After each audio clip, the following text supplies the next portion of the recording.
Olá amigos da TV Impacto, de volta por aqui para trazer informações para vocês que nos acompanham, todos os dias no site O Impacto, TV Impacto e nas sextas-feiras o nosso impresso que circula. E olha só quem está comigo no estúdio para falar de um assunto muito importante para a sociedade, não só santarena, mas para o mundo, não é isso que a internet alcança a todos os lugares. Doutor Daniel Castro, ele que é nutricionista e professor do curso de nutrição da instituição UNAMA. É isso? Seja bem-vindo. Obrigado, boa tarde. Sua especialidade, que é a nutrição esportiva e fitoterapia, não é isso? Isso. Vamos começar falando sobre o uso inapropriado de suplementos alimentares. Ótimo, um bom tema, né? Inclusive, estávamos conversando aqui no bastidores antes, que ontem saiu num grande veículo de imprensa que algumas substâncias estão sendo usadas como suplemento de forma indevida, né? E tem que ter muito cuidado. E a suplementação ela é muito benéfica quando usada, quando bem orientada e uma orientação com acompanhamento profissional, justamente porque nós vamos envelhecendo. No nosso corpo ele vai envelhecendo, nosso organismo envelhece, e aí você começa a diminuir a síntese de alguns minerais, por exemplo, como é o cálcio. A partir dos 30, 35 anos, a depender do gênero, das suas atividades, seu estilo de vida, você começa a diminuir, né, essa síntese, a absorção. Outros você diminui o estoque, como é o caso do silício.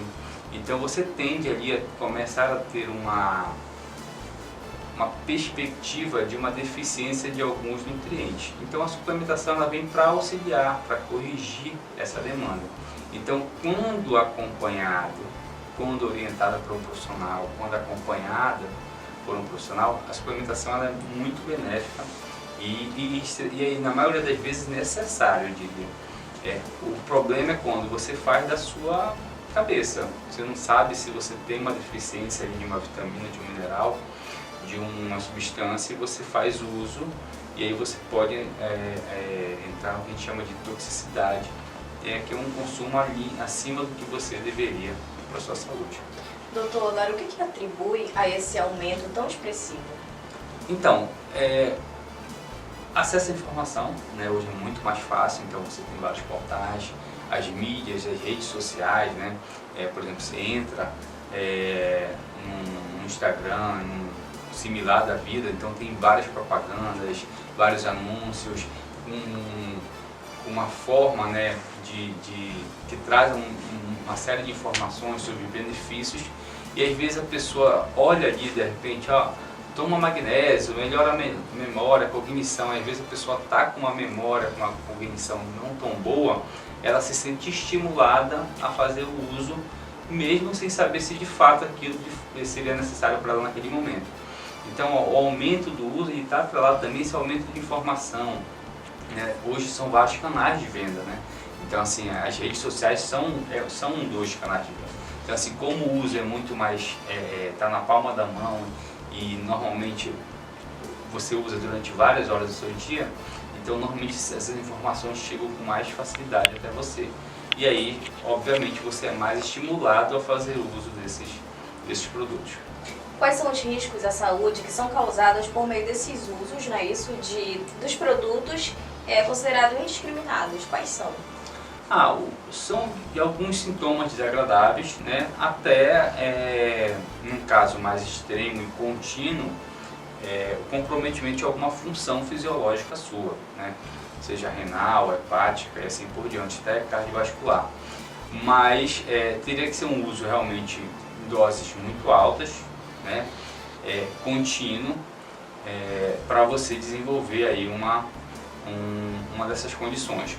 Agora, eu sempre digo o seguinte, que suplemento não a suplementação, os suplementos em si, eles não são algo barato, tem um custo ali, né? Então assim, eu acho que o fato de você usar uma coisa que é cara e que às vezes você não precisa, te traz também um prejuízo financeiro ali, compromete ali uma coisa que talvez você nem esteja sabendo, esteja ciente. E para a saúde é isso, você pode comprometer aí como eu te falava no bastidor, a vitamina C, a depender da quantidade, uma simples vitamina C, a depender da quantidade que você usa, ela pode, por exemplo, atrapalhar um processo de emagrecimento que você esteja querendo desenvolver. Então, atrapalha? Sim, pode atrapalhar, pode diminuir sua biogênese mitocondrial. Então, ou seja, são vários fatores ali que podem estar conflitando, né, objetivos seus, e aí você não chega no seu objetivo de forma mais eficiente. Doutor, tem uma questão também que eu acredito que muitos acabam tomando por conta própria o suplemento. Quais são os erros mais comuns que existem entre os consumidores? O mais comum é você usar um produto, um suplemento que você talvez não precise, tá? Ou se precisa, você fazer uso com uma subdose, né? Uma dose abaixo do que deveria. Quer ver um suplemento que sempre acontece isso? Na maioria dos pacientes que chegam no consultório relato que fazem uso, quando a gente vai ver uma dose abaixo do que deveria, ômega 3. Então é um suplemento que é muito usado, mas a maioria das pessoas tomam uma dose abaixo do que deveriam, do que o quadro clínico da pessoa ali naquele momento sugere ela usa uma dose menor. Ou usar uma dose acima do que deveria, né? Então, por exemplo, às vezes acontece isso com doses de alguns suplementos, como a vitamina D, por exemplo. Tem dose de vitamina D de 50 mil I. Então, assim, não é uma coisa para você tomar todo dia. Essa quantidade só médico pode passar. É importante que seja uma orientação médica, né? E tome na posologia e na frequência que ele, por exemplo, esteja sugerindo ali. Então, os riscos, né? A não necessidade, ou uma subdosagem, ou uma dosagem acima do que seria seguro e recomendado para você. Então, esses são os principais riscos. O suplemento ele pode substituir a alimentação? Como é que é feito, doutor? Poder até pode, no que diz respeito aos micronutrientes, ali, até os macronutrientes, mas não deveria, né? Comer é muito bom, né? Uma das melhores coisas que existe na vida é comer, né? Comer é um ato até social, né? Então, assim, não é só um ato biológico, fisiológico, você não come só pela necessidade de comer. Você come também, um ato social, então assim, te traz prazer, estar do lado de pessoas que você gosta, que você se sente bem. Então não sugiro essa prática de você substituir a sua alimentação por suplemento. Eu não acho que é uma coisa, inclusive a nível psicoemocional, acho que não é uma coisa bem interessante não te recomendo. O suplemento é aquilo que eu falei, ele é muito bom quando usado para complementar, quando usado em situações ali que você não, por algum motivo, você não está mais conseguindo fazer uma síntese ou não está na tua dieta ali, naquele momento, por algum motivo, você não consegue ter acesso a alguns alimentos que te forneçam aquele nutriente, você vai lá e suplementa, ou diante de um quadro clínico que você precisa ali, num espaço de tempo, fazer essa suplementação, você assim fazer, mas fora isso não te aconselho. Hoje nós podemos verificar, doutor, que as pessoas estão procurando cada dia mais a academia para praticar os exercícios, porém algumas já têm esse pensamento, eu vou começar a malhar e eu já quero comprar o meu suplemento, já quero mudar o meu físico do dia para a noite, mas não é bem assim. O que o senhor recomenda como especialista na área? Tem suplementos que sim, vão ser importantes, né, para 90% da população, mas ainda assim, que é o caso da creatina. A creatina é um suplemento maravilhoso, né? Em várias situações é importante você usar a creatina, mas ainda assim, um suplemento como a creatina, você tem que ter vários cuidados. É importante primeiro a dosagem, a posologia, né? Mas também a procedência. Então, o que esse uso, né, mais comum de suplementos, que ele trouxe também? A venda de suplementos adulterados. Entendeu? Então, assim, hoje, às vezes, tem essa questão. Então você procurar, né, saber se de fato você precisa de um suplemento, se esse suplemento é de uma procedência ok, boa, né? E a dose com a qual, se a dose que você vai usar vai te trazer benefícios que você deseja sem colocar em risco a sua saúde, acho que esse é o checklist do uso de suplemento. Então assim, preciso, qual dose, qual procedência, é muito nessa linha.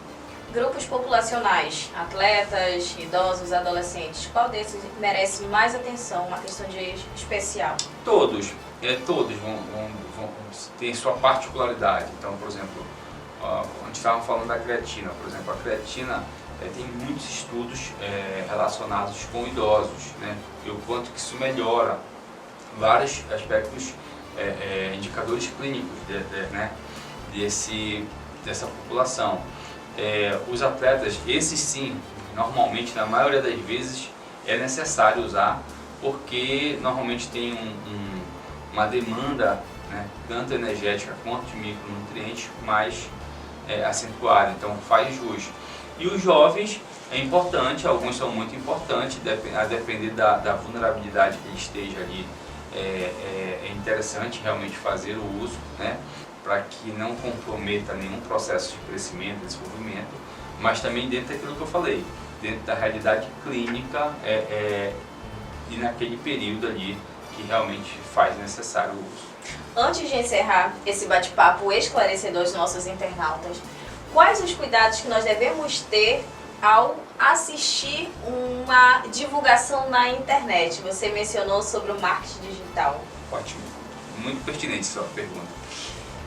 Então, primeiro, se aquele laboratório, aquela marca, é uma marca já com um nome de mercado, com uma reputação de mercado ok, hoje o acesso à informação te favorece também isso, né?